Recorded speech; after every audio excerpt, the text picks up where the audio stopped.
हाय viewers, ये देखें धूप में बारिश। एक तरफ सूरज निकला हुआ है और दूसरी तरफ देखें बारिश देखें कितनी तेज़ आ रही है। ये देखें ज़रा,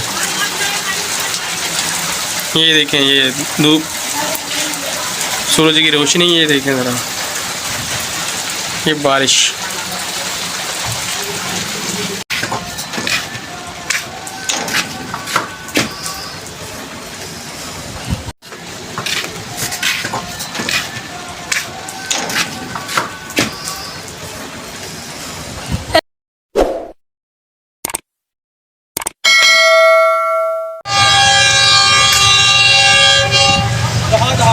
यार ये देखिए 140 की स्पीड में ट्रेन आ रही है हिमालय से। ये देखिए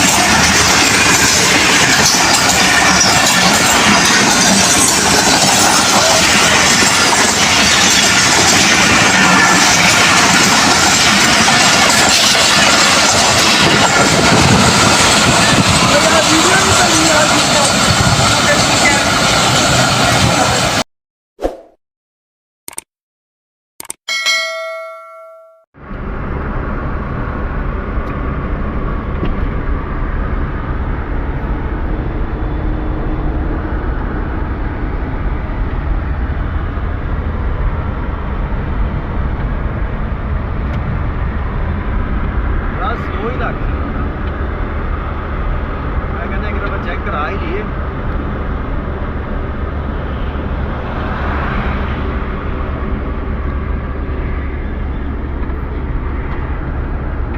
शारक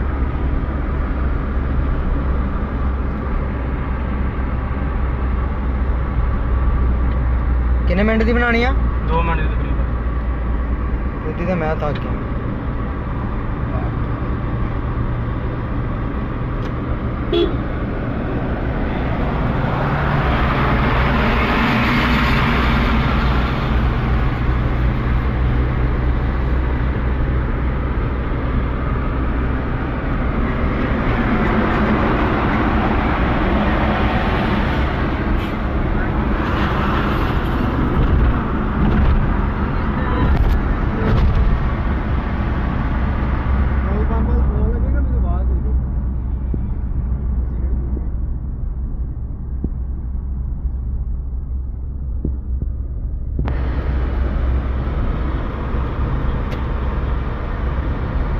चौक